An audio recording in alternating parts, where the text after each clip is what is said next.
Assalamualaikum warahmatullahi wabarakatuh. Perkenalkan, kami dari kelompok 10 materi tentang mempelajari solusi komputasi ke dalam struktur kontrol percabangan if else if.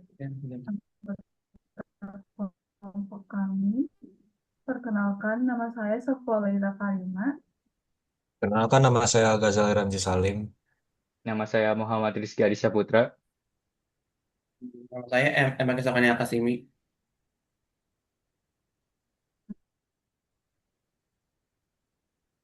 Oke, materi yang akan dibahas pertama itu adalah percabangan if else if. Lanjut, Kris.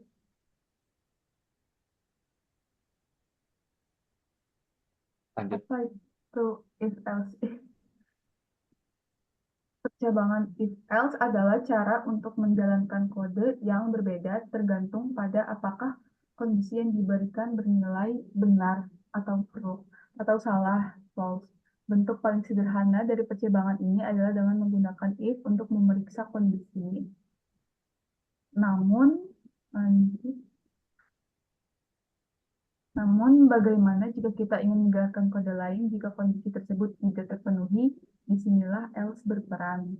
Dengan kombinasi if-else ini, kita bisa mengontrol alur program dengan lebih efektif.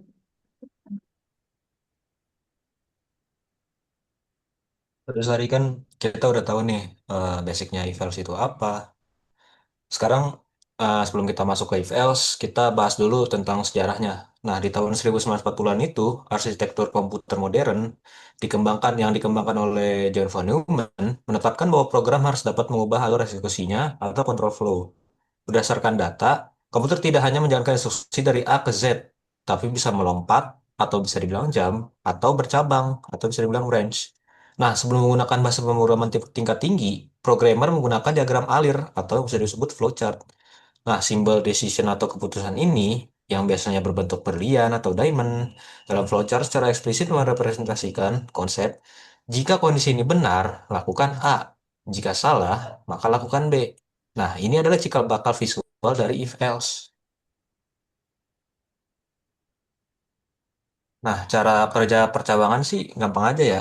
Yang pertama tuh program mengevaluasi kondisi yang ada dalam if. Jika kondisi tersebut benar, maka blok kode dalam if akan dijalankan. Jika kondisi salah, maka program akan melompat ke else kalau misalnya ada dan menjalankan blok kode dalamnya. Percabangan ini seperti penjaga bagi jalannya program. Kalau bisa menganggapnya sebagai seorang petugas lintasan kereta yang mengatur arah mana yang akan dilalui kereta berdasarkan kondisi yang ada.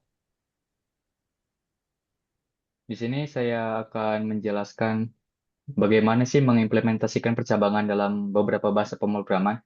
Jadi hampir semua bahasa pemrograman itu mendukung percabangan if-else.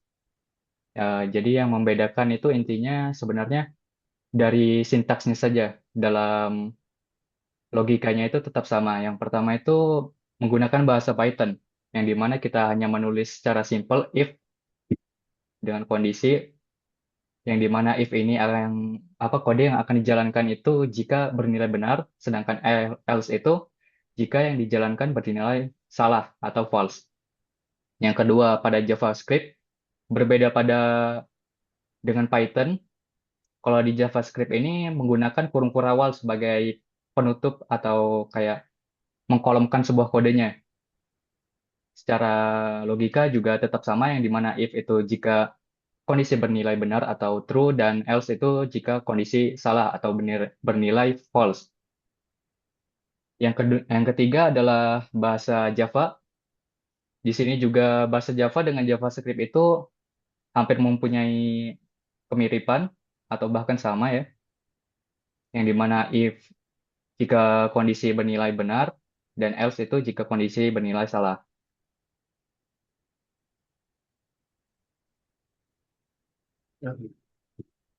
Saya akan menjelaskan tentang studi kasus, yaitu contoh implementasi di dunia nyata adalah misal kita mendapat kabar bahwa besok akan hujan. Namun kepastian itu belum terbukti benar. Maka kita akan mendapat dua keadaan untuk esok hari, di mana jika besok terlihat mendung, maka akan membawa payung. Itu benar.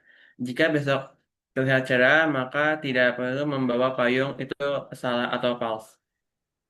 Terus untuk kesimpulannya adalah memproyeksikan solusi komputasi ke dalam struktur if, else, if, berarti mengubah langkah penyelesaian masalah menjadi keputusan bercabang berdasarkan kondisi. Struktur ini Siap. digunakan saat Anda lebih dari satu kemungkinan hasilnya, sehingga program dapat memilih tindakan yang tepat secara logis, teratur, dan mudah dipahami.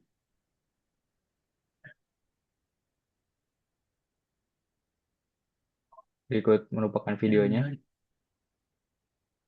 Pada video sebelumnya kita sudah membahas percabangan if-else yang terdiri dari satu kondisi. Jika kondisi tersebut terpenuhi, maka kita perlu menjalankan sebuah perintah. Tetapi jika tidak terpenuhi, maka kita perlu menjalankan perintah lainnya. Nah, sekarang pertanyaannya adalah bagaimana kalau seandainya kita memiliki lebih dari satu kondisi yang harus kita cek pada program yang akan kita buat, maka di sini kita bisa menggunakan kondisi percabangan if, else, if. Nah, di dalam percabangan if, else, if ini memungkinkan bagi kita untuk mengecek kondisi lebih dari satu. Sebagai contoh, misalnya saya membuat program INTX, kemudian di sini masukkan X, dan di sini saya membuat beberapa kondisi. Kondisi yang pertama adalah jika X itu lebih kecil dari 0, maka saya akan menjalankan perintah bilangan negatif. Tetapi jika kondisi ini tidak terpenuhi, maka selanjutnya saya mengecek menggunakan kondisi kedua. Kondisi kedua itu adalah ketika X sama dengan 0, maka kalau dia terpenuhi, maka dia akan mencetak bilangan 0. Tetapi kalau ini tidak terpenuhi, maka saya menjalankan kondisi berikutnya, yaitu X modulo 2 sama dengan 0. Kalau X modulo 2 sama dengan 0 ini terpenuhi, maka dia akan mencetak bilangan genap. Tetapi kalau tidak, dia akan mencetak bilangan ganjil. Disinilah mekanisme di mana kita melakukan pengecekan kondisi menggunakan percabangan if, else, if. Jelas penggunaan kondisi ini lebih dari satu dan berapapun jumlah kondisinya itu memungkinkan bagi kita. Nah, ini saya coba jalankan, misalnya ini saya jalankan, saya run, kemudian misalnya di sini masukkan sebuah bilangan. Kalau di sini saya masukkan misalnya adalah minus 1, maka nanti outputnya adalah bilangan negatif gitu, karena dia memenuhi kondisi yang pertama.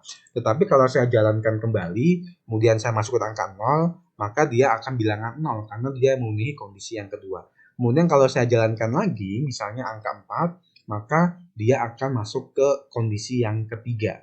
Dia akan bilangan genap. Tetapi kalau saya jalankan lagi, misalnya dengan nilai 3, maka dia tidak akan masuk ke kondisi apapun, tidak akan masuk ke kondisi manapun, sehingga nanti outputnya itu adalah bilangan ganjil. Seperti inilah bagaimana cara kita menggunakan percabangan if, else, if untuk menangani lebih dari satu kondisi. Terima kasih. Oke, jadi itu dia video dari penjelasannya. Terima kasih yang sudah mendengarkan. Kami dari kelompok 10. Assalamualaikum warahmatullahi wabarakatuh.